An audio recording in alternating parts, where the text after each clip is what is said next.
Welcome back to the deep dive. Today, we're jumping straight into one of history's biggest, well, contradictions. It's a good one.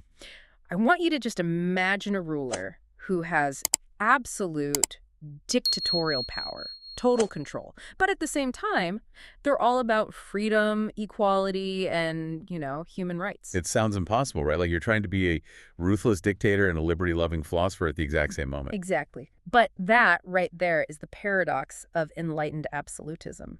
So let's unpack this. How does a king go from, off with their heads to I believe in free speech? Well, to get that, you really have to look at what came before it, the Ancient Regime. The old system. The old system.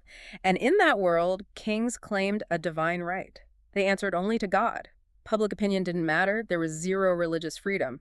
The people were just subjects. So the justification was basically, I'm the king because God said so. Pretty much. So just deal with it. But then the Enlightenment happens.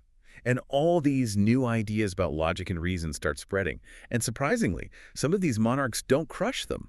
They adopt them. So the script flips. It completely flips. It goes from I am the state to something more like I am the first servant of the state. Wow.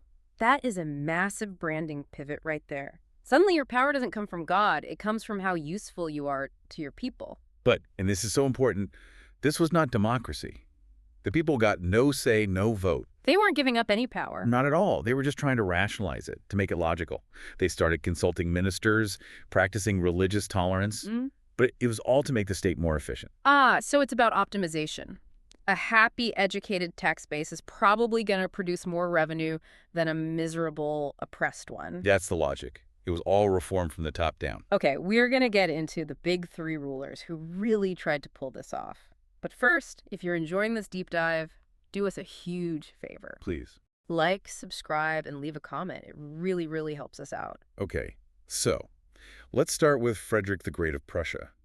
He sort of embodies the intellectual side of this. He's the one who abolished censorship, right? So suddenly, under a military dictator, you have freedom of speech. You do. And he set up independent judges, banned torture. All things we'd consider very progressive. Very. He was all about art and science, too. Yeah. But, and there's a huge but with Frederick, he was kind of paralyzed by his military needs.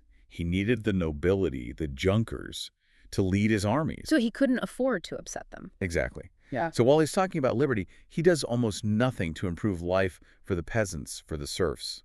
His enlightenment didn't really reach them. Okay, so then you have Catherine the Great of Russia. She seems more focused on the image, you could say. Oh, very much so. Yeah. She was very Western-oriented. She even had pen pals among the big French philosophers. And she created that huge advisory body, didn't she, to reform the laws? That sounds almost democratic for Russia. It looks that way.